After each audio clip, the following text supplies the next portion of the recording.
It is my pleasure to bring on Patric Hillenbrand. Patric, you and I have talked about you sharing your story on our show for a few times over the last several years. We've known each other through the Entrepreneurs Organization.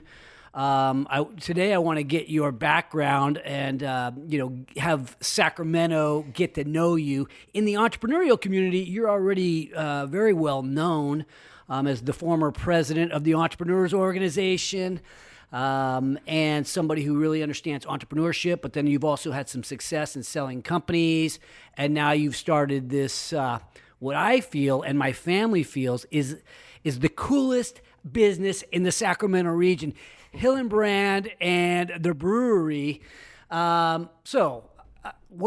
Finally, we got you here. Yeah, Yes. glad to be here. Yeah. Okay. So, today I want to make sure we cover a broad spectrum. I want to talk about obviously your background in business and building Hillenbrands and how you built this consumer-facing brewery that's taking off right here in Newcastle. But I also want to talk about, I think I want to start off with talking about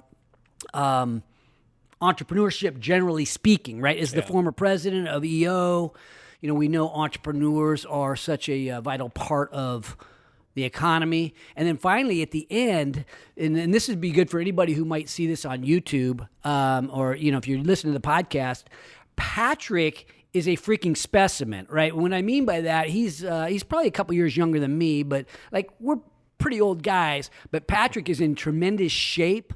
I don't know how he does it. I don't know if it's El Natural or whatever. Every once in a while I'd see him at the gym when the gyms were open. But I think I want to get into your routines. How do you, because being an entrepreneur, it's more than about, winning on the bottom line. The bottom line consists of being healthy too. So I want to make sure we touch on that maybe at the end. I think that'd be fun. Yeah. So, all right. Yeah. So let's talk entrepreneurship.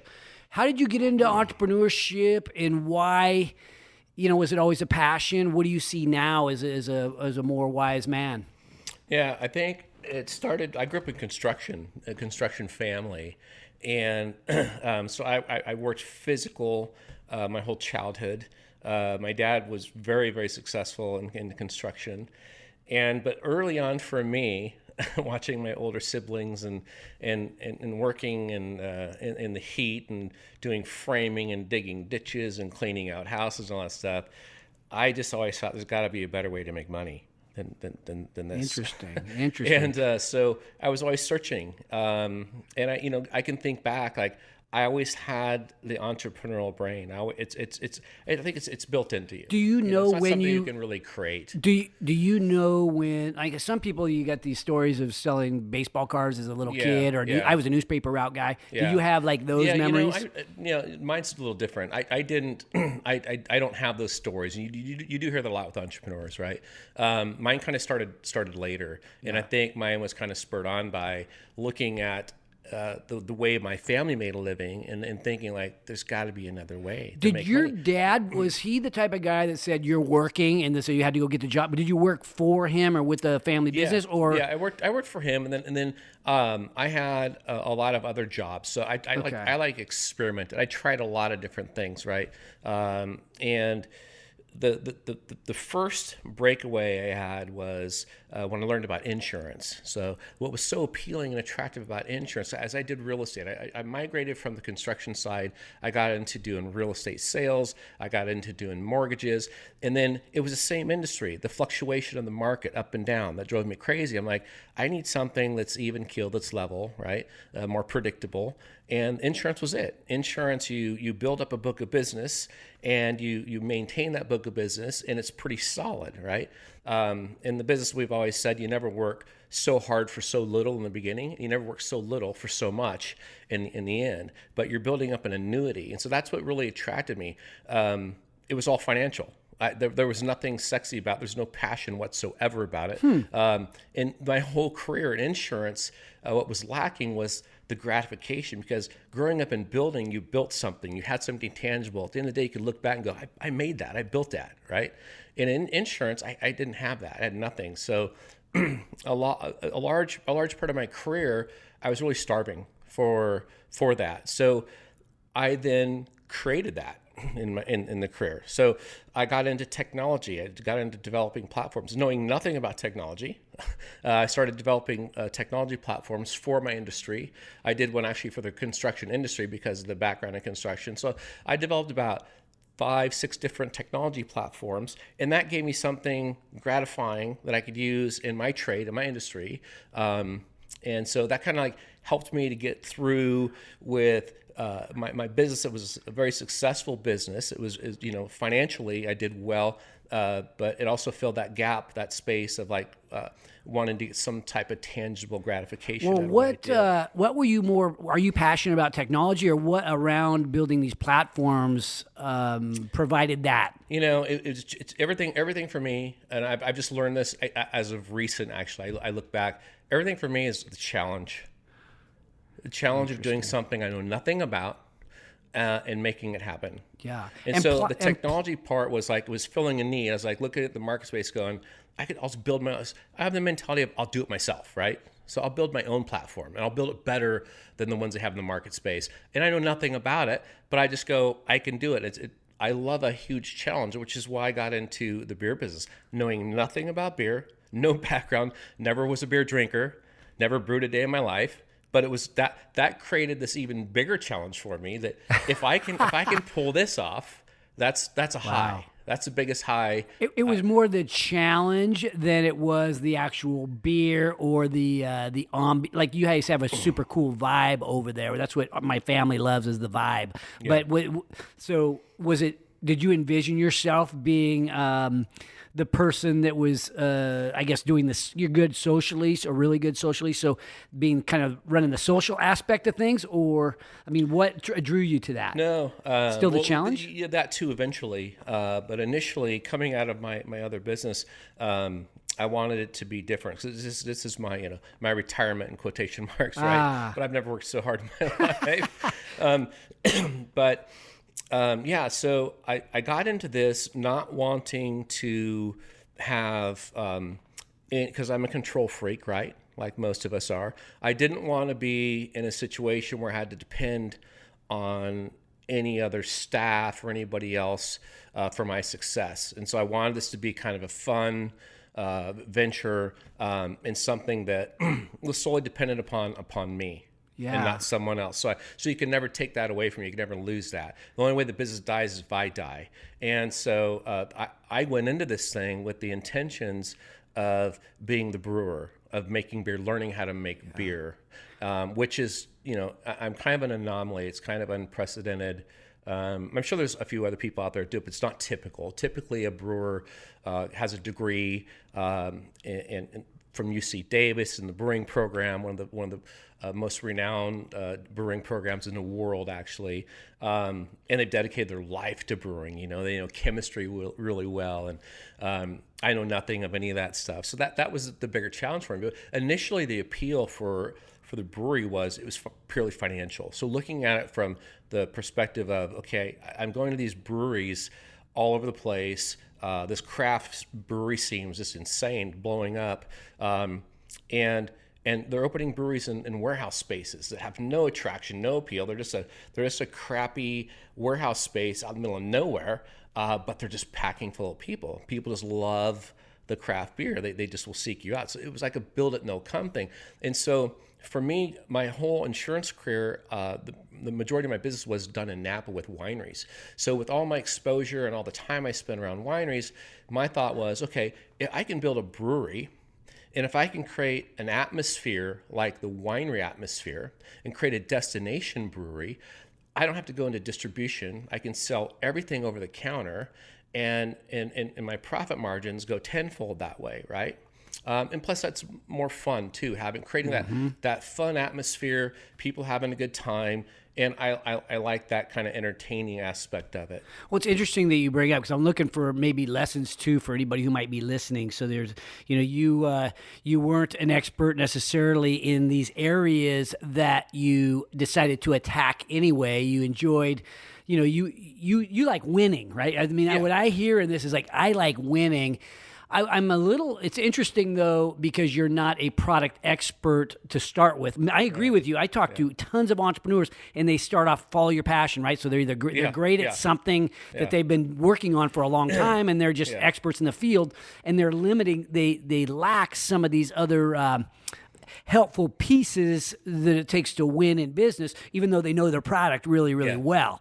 You've hit it from a different way, which is interesting because that's the way I've hit my businesses too. But the one difference that I'm hearing in between me and you is the control freak piece, because I'm a guy that always tries to put other people in to do all the work, and so I'm less of a control freak. So I'm sort of wondering, so like, is that a positive? Like, if there was a takeaway there, is it you think that's a positive thing to be that control freak guy? No, it's not. It's a bad thing. But this is a different phase of my life. And in my whole other business career, I focus on hiring people that are smarter than me, right? And delegating to them, because that's kind of that model. Like I said, this is my retirement, in quotation marks, career.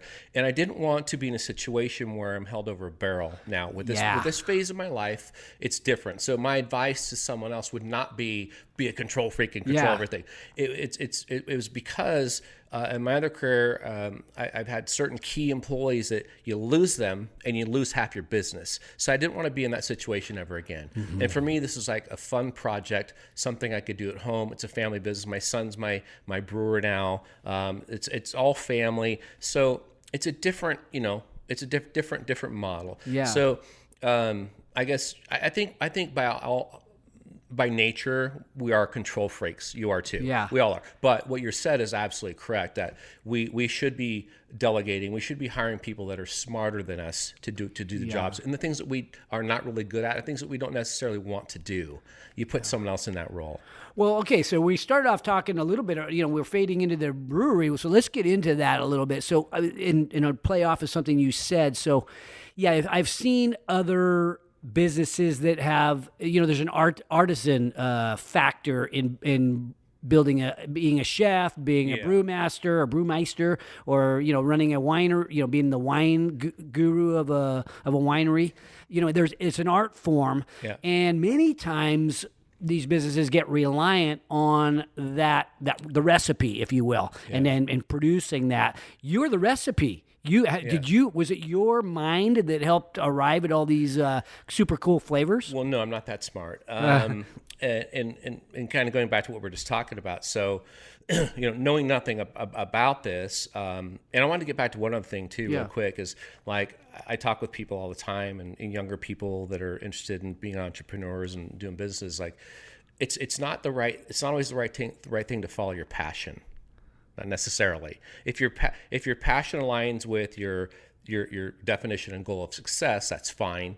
And you got to be realistic about where that passion, what that certain industry is going to take you. And if that gets you to your goal, that's fine, right? Yes. But following your passion is not necessarily the right thing. Work backwards from the goal. Yeah. So I mean, two completely different scenarios for me. Insurance was never a passion. It was a means to an end for me. Mm-hmm. I did really well. I was very successful. It was never a passion, but I took it and I created something within that to make it a passion. The technology platforms, right? And I did a bunch of other stuff that we did. It was unique. So you can make things more passionate. Beer was never a passion. It was a financial decision initially. However, I'm more passionate about this business than any business I've ever been in, because once I hopped on a plane, so here's how it got started. The initial thought was the business component, right? And the financial. I hop on a plane to Portland. Portland's the mecca for craft brewing. It's where it all started. And how long ago was this? That was 4 years ago. Okay. 4.5 years ago. So I hop on a plane to Portland. I know no one in the industry. I know no one to talk to. I just know that Portland's the place. So I go to Portland. I did go online and I found a manufacturer of equipment. So I set up an appointment to go check out their factory and look at their equipment. They also happen to own a brewery right in downtown Portland. So I got to visit their brewery. And when I was there, I hit it off with the owner immediately when we got there. And I was involved in EO at the time. I actually almost got him recruited into EO. And I had spent a lot of time in Portland already with EO in Portland. Mm-hmm. And so I met a guy that their brewery, who was just a consultant for them at the time, and he lived in Truckee. So he and I kind of hit it off because of close proximity, and I'm a Truckee kind of a guy too. And so he was just a contract guy, and so we started talking about like him consulting for me. So I found my guy, and that was my goal. My goal was I need to find somebody who's a consultant for me. So I worked with this guy for a year, and I went at it like 24/7. I sleep, ate, and breathed making beer and learning everything I possibly could. And it wasn't until I was like halfway into this thing. I was $250,000 in purchase already on just the equipment down payment alone to begin with. And then I'm into this thing with this consultant, and then people start coming to me and saying, "What are you doing? You can't be a master brewer. You know nothing about beer. You have no degree, right? You know."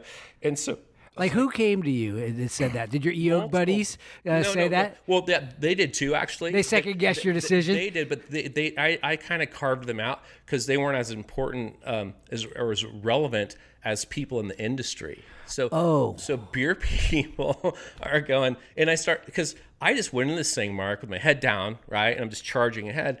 And then I realized all these other brewers out there, all the other breweries, you know, they got these guys that dedicate their lives to brewing. They got degrees in brewing, right?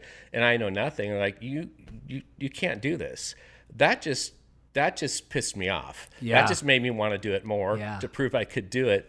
And so I worked really, really hard for a year and a half with this consultant, and I kept going back to Portland and working up there in the brewery and stuff. And I opened my business with my beer that I made. The initial recipes he designed for me, and with 4 beers. I had 4 beers. Since then, I don't use any of those recipes. I've just graduated all on my own to learning.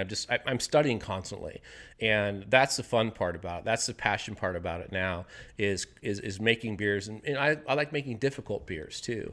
So all my recipes are all mine. I create all my recipes. That's the fun part of it. Do you get a certain joy out of like somebody who goes, that is a good, like I was over at your place the other day. You asked me what my favorite beer is what kind of beer I liked as you were coming over here. And I said, I really like the light stuff. And, but when I was over at your place the other day, there's a light beer that's got a fruity taste, and it wouldn't be something I would think that I would like. I'd want more of a plain Jane light beer, but it was great. And I mean, Was that the watermelon wheat? It was, it was the watermelon one, and watermelon wheat. And I wonder, as an artist, right, do you get like a certain level of pride? Like, yeah, man, people like the stuff I'm making. It means everything to me. Yeah, absolutely. And the feedback is that's my gratification that I've been longing for, right?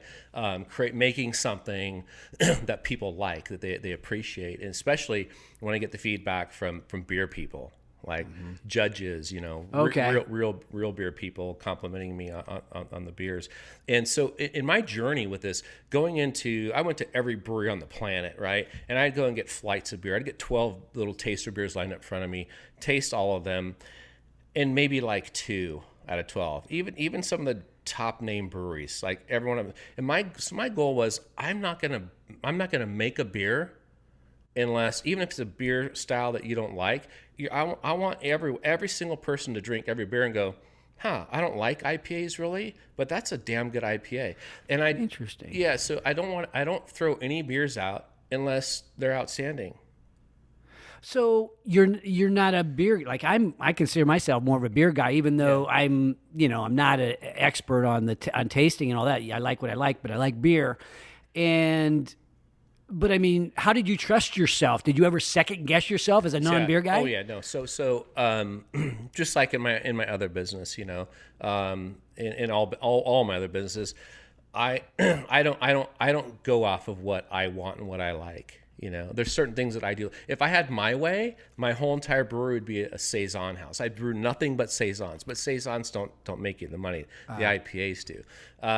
And so there's one guy in particular, Big Mike's, and he's Big Mike Moore. He's a national beer judge. He was a beer judge in 2015 at the Great American Beer Festival. It's our biggest beer festival in the whole entire United States. One of the biggest ones in the world out of Colorado. He heads up our California Craft Brewers competition in the whole entire state of California. So he's like, if you look at like a sommelier in the wine business, he's a beer cicerone, and his palate's incredible. Like he'll sip a beer. I may have 400 pounds of malts in the beer, and he'll taste it, and I'll tell him nothing about the beer, and I may have like 10 pounds of this malt called black, and he'll taste it and go, "You got a little bit of black in there." His palate is just, it's unreal. And so I've relied on him all along. Every time I make a new beer, I call Mike, come taste it. I want your feedback.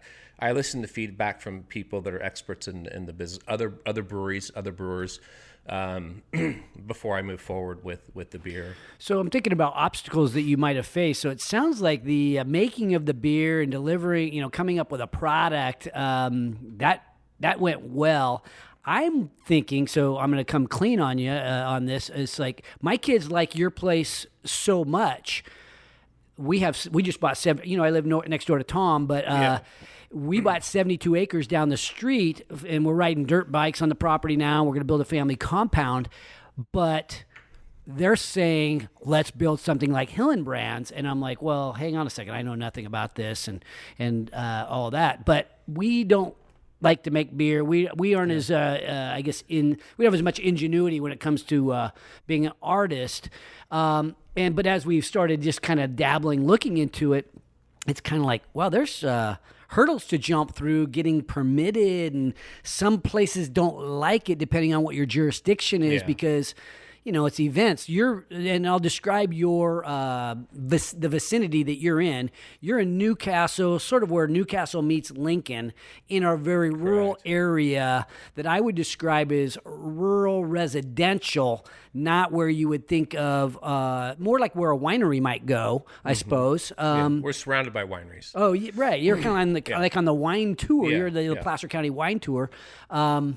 But in terms of like getting open, was that a pain in the butt or what with the county? Yeah. I like I said, I grew up in construction, and every home I've ever built and lived in, including my place out there, I've always built everything myself. So I've been dealing with the county my whole entire life. But this is a whole nother level. You're building a miniature factory, and then dealing with the Alcohol Tobacco Tax Bureau, the federal level, the ABC, California State Water Board. It's all kinds of issues and obstacles and hoops to jump through there. And then even on the county side, it was way more complicated than just building anything you would do residentially. And then you got to deal with the general public and complaints and pushback. So maybe so I'm curious about that and how big of an obstacle, because I happen to know your next door neighbor too. He's my former accountant. He just retired, but great guy. But I can't imagine him being a pain in the butt. Maybe he's a straight-laced guy. No, they're great. Yeah, they're awesome. So the Carnets are like really good people, but they're pretty straight-laced people, right? So having an event, they actually have a little event place at their place as well. But they're not drinkers and that kind of thing. And so who's pushing back out of these neighbors? Is it people that are just anti-growth, or is it people who are worried about noise and stuff like that? Yeah, it's the same people. You go to any town hall meeting, you've got, unfortunately, the voice that speaks for the majority of us is the minority.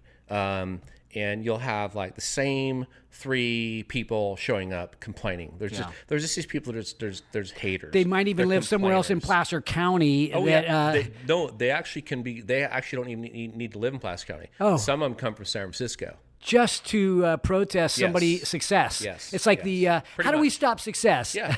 Yeah, and some of them have certain issues. Like some people may just have a big issue with alcohol, from that perspective. But a lot of them just have a problem with growth, or they just, I don't know. They're just, you look at them, you can look at like this one gal that was giving us a really hard time. I just went to her Facebook profile, and you just look at her profile and go, she's just an angry person, doesn't like human beings.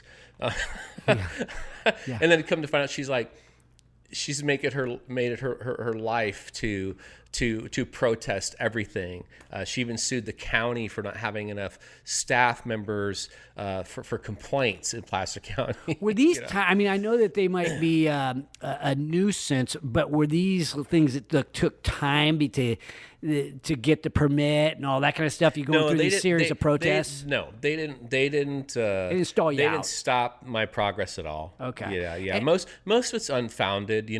This one gal wrote this report. I'm not kidding you. It was like 3 inches thick of stuff documentation, and so I just pour through it, and I defeated every aspect of it. So she had false information in there. She had falsified CHP data in there, information on the roads, impact on the roads, noise ordinance stuff.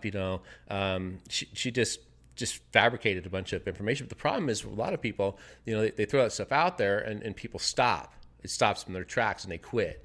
Like the county told me, like 80% of the people that come in there with their dream, do like what you're talking about with your property, right?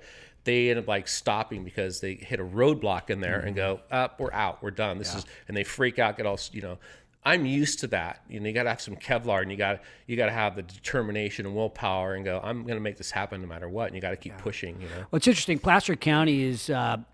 You got Loomis, you got Placer County, and then you got all these other jurisdictions around. And I feel like Placer County is pro-growth, obviously responsible growth, but I feel like they want businesses to succeed. Obviously, it's good for society if we have businesses succeed and pay taxes and so on. So it's like I feel like Placer County's a really solid place to build a business if you want the support of the government.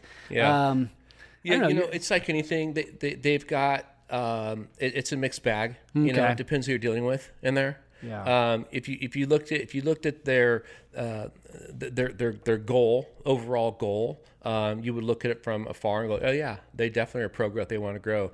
However, they've got so many obstacles in the way that you're going, are you pro-growth or not? Because I'm so confused right now. You got to get past the rules because everybody else does. Yeah. Okay, makes sense. You got to just have the wherewithal to go to make it through, Yeah. What was the biggest obstacle? Because it feels to me like I hear so many entrepreneurial stories, and in many cases there's sort of a turning point. Sometimes it takes more than 4 years to get like over the hump or find that turning point. I mean, but before you get there, sometimes in many cases there's that part of like, is this really worth it? Did you ever face that kind of headwind? Well, no, because I was too deep into it. I kind of hit that little bit of a roadblock at one point where when I had some pretty viable people coming to me saying you can't make beer, right? And so that's when I went to my consultant, and I started even questioning him. And I said, hey, I need you to tell me right now. I've got a lot of money invested in this thing so far. I need you to shoot me straight. Like, can I really brew beer or not? And he gave me the confidence. He goes, absolutely. Okay. He goes, I'd rather take someone like you that doesn't have any of the home brewing experience and think you know how to do something, and like just you got a clean blank canvas for me to kind of help you create this. And so I was like, okay, good. I just need to hear, just at that one point in time, I need to hear something, because I did have a moment. I did have a moment there where I kind of felt like maybe I can't do this. But again, like I said, it just kind of fired me up. It's like, tell me I can't do something, and I'm going to show you that I can. Well, let's. We don't really use this podcast as a platform to to sell stuff and promote stuff. However, I am passionate. It's like follow your passion. I love hanging out with my family, and my family loves being at Hillenbrand's because they're able to go out there on a 3 or 4 or 5 o'clock in the afternoon, bring the kids or not, and there's plenty of room. It's like this big area to sort of spread out. You can have it be a little more of a picnic, or you can kind of come in and eat at a table or whatever. Yeah. It's like such a cool vibe. Yeah. How did you arrive at that? Well, again, it was my whole business model from the beginning was create a destination, create a really cool venue to where people want to come, to draws them in, and they want to stay and hang out. And it was based on all the different wineries I've worked with and represented in Napa. You know what's interesting though? So I've been to wine. Well, my wife likes wine, so she likes to do wine tours and stuff. And wineries, I don't want to offend any wineries, but there, in many cases, there's there can be a stuffiness associated with the. It's like we come in and we're training you about wine, and there's all this pomp and circumstances. When you come to your place, it's like, hey, it's the guys, right? Absolutely. Like, hey, let's have a couple beers. Mark, I'm speaking in terms of when you do a lot of the wineries in Napa, St. Helena area, and I'm just talking about how beautiful the grounds are, the detail, how nice it is, that aspect of it. Nothing else. Because you're right. You're right. It is like that there. That we're complete opposite of that. But you're compared to your typical brewery that I saw out there, it's very different. It's more in line with the winery, a lot of breweries they've tended to crop up in these almost like warehouses, like light industrial zones. Warehouses, warehouses, and they've got a cool vibe. I like those kind of things. There's nothing wrong with that. By the way, that's cool. I loved that. You walk in there. I mean, the feature is the equipment. Like you go in that warehouse and you got the huge stainless steel tanks. It's cool. It's neat. And you just have the picnic tables. But I was like, okay, if I create something different, and most of those places are not focused on the retail sales. Their business model is getting out in wholesale, right? Getting their beer out, distribution. And so for me, the difference in distribution and retail is, a keg goes out the door in wholesale, it's $200. A keg gets sold over the counter off the tap, it's $900. So your profit margin is way better, but you got to create a place that can occupy enough people and hold them there that's, appealing enough and families can come. And it's just a destination place where someone can drive from far away and hang out there for 4 hours. Yeah. Well, that's great what you've done, and I know you already had the property, right? You have this enormous piece of land out there, and I'm not saying it was going to waste, because I remember going out there and having a good time with you with EO at your place. It's like, it's a badass place before you built Hillenbrand's. But now it's it's a destination for people.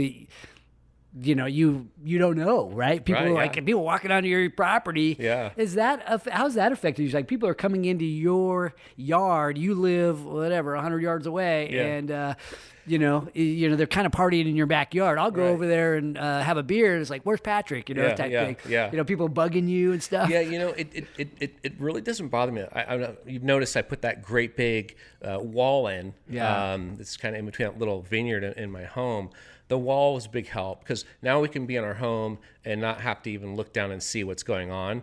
And that wall really helped with sound too. So it doesn't bother us. It really doesn't. It doesn't bother. It's only Friday through Sunday that people are there, and with the atmosphere we've created, and it's not just our atmosphere. We've worked hard at kind of trying to choose the type of customers we want, and we have amazing. I love our customers. I mean, I enjoy going down to the brewery on the weekend any day and seeing the people and talking to people. We just have a great group of people. They act a certain way when they're there, and it all has to do with the atmosphere we've created. The atmosphere kind of dictates how people are going to act. I would agree with that, and I think maybe certain regions are well set to do that. People are going to make that's a destination. So Placer County, I mean, Sacramento, I consider myself a Sacramento guy. You and I both grew up here, but there's something kind of really beautiful about Placer County and where you and I live today. And it really is a quality of human being that is like, man, these are just good Americans. Yeah. We just feel so blessed to live in Placer County. We love. I grew up in Placer County, my whole entire life. So I grew up in Loomis, and we're super fortunate to have all the customers we have, and to be able to live in Placer County. Yeah.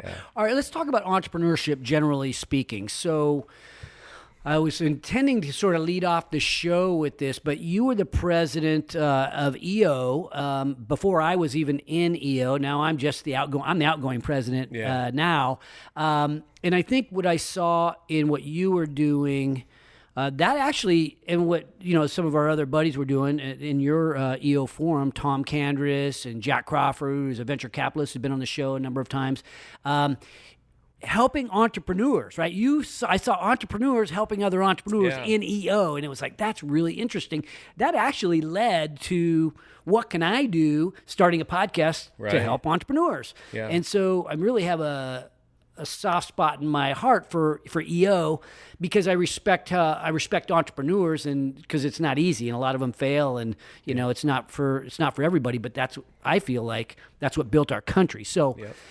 But I want to get your perspective on entrepreneurship, and like, what did you see, especially as somebody who's been around the block a few times, and you see entrepreneurship for what it is, the good and the bad. Some people might say there's a lot of greed. Others of us are more thinking like we see the opportunity that it creates. But thoughts on entrepreneurship? Yeah. With EO was just the most incredible learning experience, and camaraderie of my life. It was, I don't know how you'd put a price tag on the value of it. And I've got lifetime friends from it. The experience and learning. The thing that stands out the most about it is going into EO. You feel like you're a loner when you're an entrepreneur, because we're kind of crazy, right? We can't relate to a lot of people. You don't have a whole lot of people to talk to that can kind of understand your brain. And like most people, just all the comments they made was, how type A, my brain never stops, and just kind of nuts. And when you're saying what's different is, you and I grew up in Roseville. Like a lot of our friends, our good buddies, grew up to be UPS drivers and school teachers, and like they don't relate as well to entrepreneurs because they're just good, hardworking people. But like the entrepreneur's got to be a little crazy, or he's going to get his butt kicked. Yeah. And so like when your brain never stops thinking, and you're always trying to do something different out of the box. Like for years I'd have a notepad, next to my bed, because I just have so many thoughts about it. I wake up at 2 a.m. and I got to write it all down. So before I lose it, then I could go back to sleep if I got it out of my brain. But just always wanting to create. And so when I went into EO, it's like once I met all these guys and heard their stories, the timeline you do in EO and people, and you sit there and listen to their stories, and you're like, there could be a guy sitting next to you that's a $200 million guy. A guy next to you could be a $5 million guy. A guy could be a $500 million guy. We're cut from the same cloth, and like hearing their stories just made me feel, wow, I'm not crazy. I'm normal. Well, or maybe now I found crazy group. Right, yeah. at least I found people like me. It just made me feel better about myself. And then have someone to relate to, and then having that group of people to talk about the things as an entrepreneur you deal with in your personal life, in your family life, and your business life. And there's such the similarities, the parallels in all those three categories of your life with an entrepreneur. We have the same challenges and obstacles, so it was just fantastic. And and you're right. There's people that are entrepreneurs that are just focused on money. That's all they care about. They still have that trait, though, that they're just driven. They want to create, and build and grow. But some of them are just greedy and focused on money. Not all of them. I think for the most part, most entrepreneurs, it's a blessing and a curse we have. It's in our DNA to never stop and to keep pushing and growing and challenging ourselves and overcoming obstacles and doing things that we're told we can't do. And I don't think that's a bad thing. I think that's a good thing. I think the majority of entrepreneurs are good people that just possess that trait. Yeah, I would agree. All right, well, I'm gonna feather off of those comments with, we all have these struggles, right? And being happy in life is more than around the paycheck or more than around how successful your business is. I mean, the EO, I think, sounds like an advertisement for EO, but really being a more complete entrepreneur can give you a better chance of getting happiness. In other words, a great family life, great health, great spiritual. There's all these different areas of our lives that matter, and sometimes we get out of balance. Other times things are rolling, and that's true for even the most successful people. But you are a specimen. I talked about this at the beginning of the show. So to me, what I see with a lot of entrepreneurs, even it doesn't mean just the successful entrepreneurs, but even some of the very successful entrepreneurs, they find themselves having to throw themselves at the business so much. Maybe that's an excuse, but like they are out of shape. They've got high blood pressure. They've got maybe even a drinking problem. We're hanging out at Hillenbrand's too often.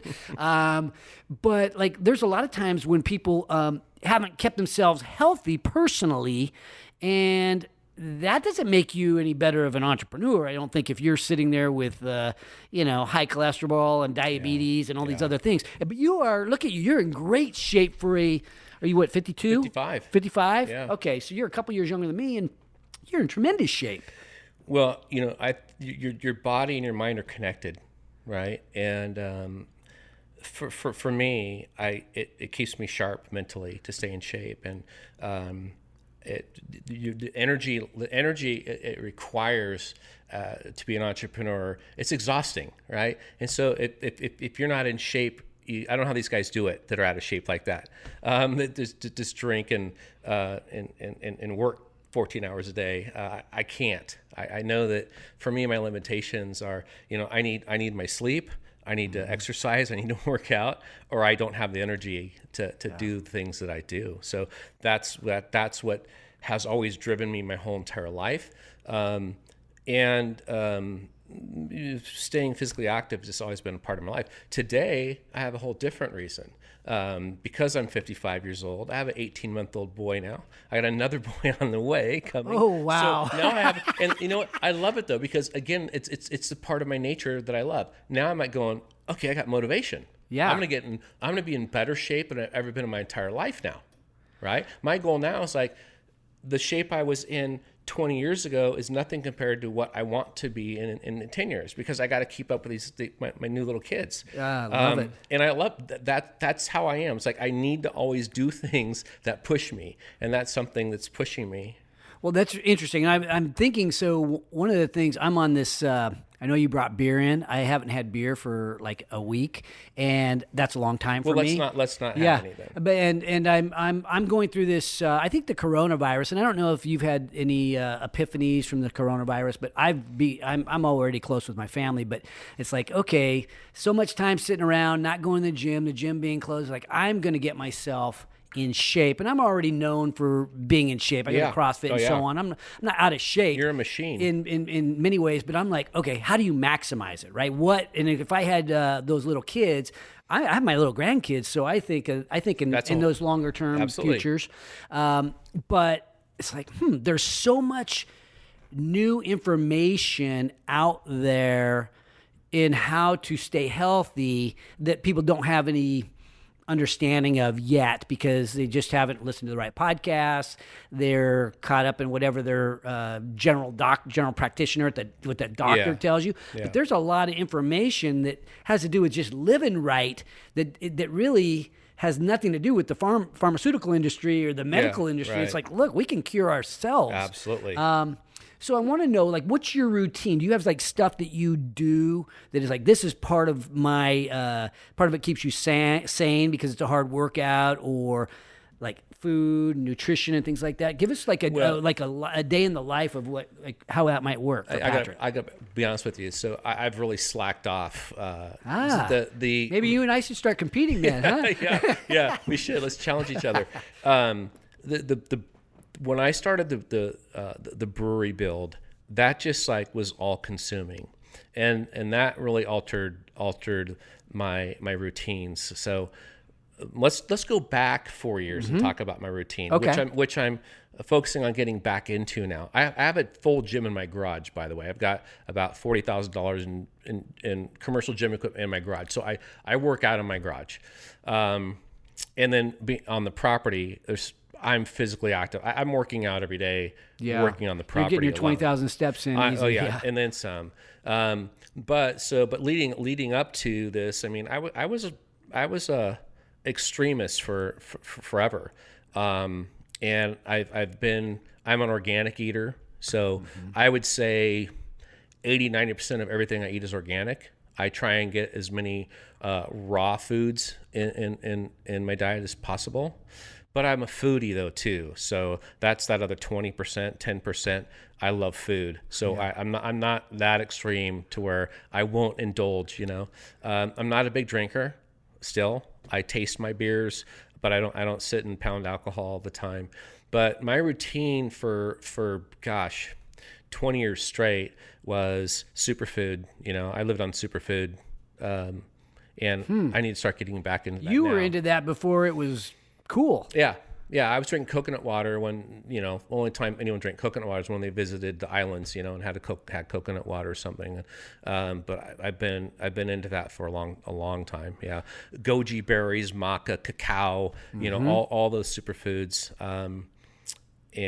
So I've followed that for a long time. However, like I said, it was all consuming. With the build out of the brewery, I got away from working out. I've only recently, in the past couple of months, really started getting back into it. Now I'm going to try and hone. But I will say this: the whole entire time, I've still focused on organic foods and raw foods. I do. I'm pretty good. But I need to get back into trying to get as many superfoods into my diet as possible. Yeah. Okay. So let's sort of wrap here, if you don't mind. I'd like maybe you to. Am I talking too much? No, this is great. I mean, you and I can sit here and talk all day long. I don't know if the audience is going to get tired up, but like I'm sitting here going, hey, lessons to take away on the health side, lessons to take away. You mentioned being an extremist, which I think, can have real. Sometimes we get criticized for being extreme, but like it can be helpful too. So maybe just some closing thoughts for people who are maybe looking in the mirror, right? They hear you, and they're like, that sounds like me. Yeah. But maybe even the 25. What would you tell the 25-year-old version of Patric who he just doesn't know yet, or she just doesn't know yet what how she's going to build this thing? Yeah. I don't know. One thing I'm thinking about right now is Hayes Barnard. You remember? You know Hayes Barnard. So Hayes Barnard was in my forum. This again sounds like an EO commercial, huh? But it's been so much. Well, he built Paramount Equity and all these other businesses. Paramount Solar. Yeah. Elon Musk brought him on to run Solar City. He's a good guy to reference. Yeah, he is a good guy to reference, and so I've been blessed to spend many years with him. He's a good friend of mine, and there's different levels, and it depends what your goal is and what you're trying to achieve in life. And Hayes would always tell me. Because Hayes' focus has always been, I want to make $1 billion, right? And so his sights are set really high, and he's surrounded himself with billionaires, right? And today I think he might be there. But I've always, I raised my first two boys by myself, and so I did my business to where I balanced my life with how I wanted my life to be.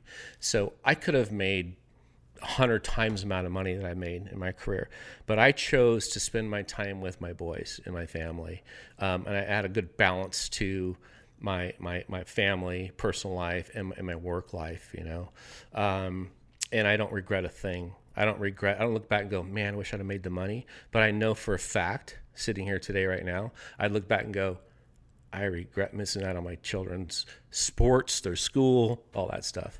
So that's really important to me. With that being said, it's funny. I look back now, I say this all the time to people.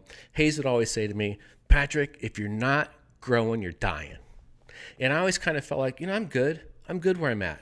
I'm just going to cruise. I'm going to maintain. I don't really need any more. We don't need all the stuff we have, Mark. We don't. It gets ridiculous. Yeah. We don't need it. We want it, right? And so, but I've always just been content and good with what I want. However, I look back now and like, he's right. You don't got to be so extreme, to that level. Yeah. And unless if that's your ambition, that's what you want in life, then that's fine. I'm not going to condemn you for that. But if you're not growing, you're dying. You got to constantly be moving forward. You got to be growing. You have attrition. You got unexpected things that could come out of nowhere and blindside you financially. So you do need to constantly be growing. You can't just sit idle, And then there's a fine balance with, what do I want my life to look like with your family life and your personal life? How do you mix all those together, And for me, I feel like I did it right. I sit here today with no regrets of how I've done it. And success. So what's success? What is success to you? I just did this interview up in Portland for a manufacturer brewery, the same one I was referring to. And they asked me, what is success to me? And I gave an example of like today, I feel more successful today than I've ever been. And I'm not making the same money I made. I'm making an nth of it, but I feel more successful today than at any point in my entire life. And they asked me about what was my success specifically to my brewery. And it hit me like that. We did an event where it was a celebration of life. As a matter of fact, the young man, 22-year-old boy, got killed on a motorcycle. Just got married at the Cardenay's house next door to me, your friends. Oh my gosh. I met him because his truck broke down in front of my house one day.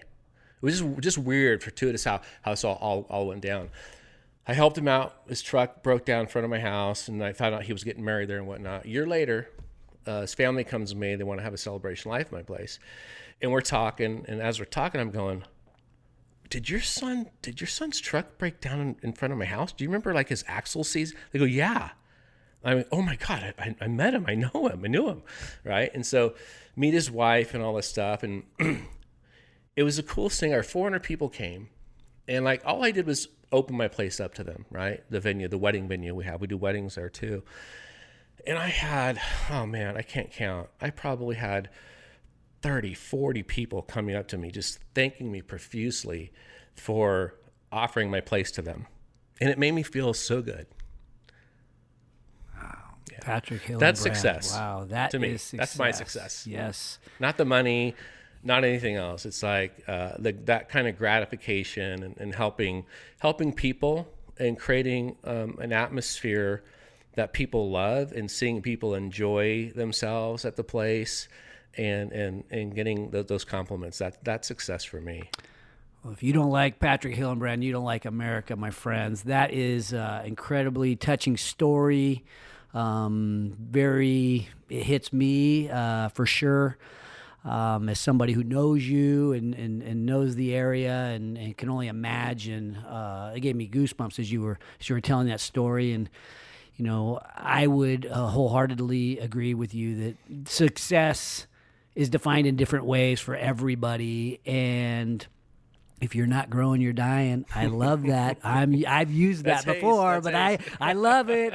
Maybe I heard it from him, but I love that one. And I think that no matter what age you are, you could be in your 50s, 60s, 70s. If you aren't growing, Absolutely. You're dying. And some of the youngest people that at heart that I know are older than me. And these are people I tip my cap to because they get that. Yep. They get that. Absolutely. You bet. I think it came from Anthony Robbins, FYI. Oh, okay. Well, yeah. He's as close to Anthony Robbins, well, too. yeah, he's made himself pretty well known. Great to have you on the show finally, and thanks for building such a great place that our family loves right here in the hometown that we love. Yeah. Thanks for watching today's show. My goal for every episode is that you find a takeaway, something tangible you can use in your business today. And if you have a comment about a favorite takeaway, feel free to put it in the box below. And if you have a topic that you'd like me to bring up on the show, don't forget to let me know. And also, don't forget to subscribe to our YouTube channel if you want to learn more about entrepreneurship. Because at HaneyBiz, we are always by your side.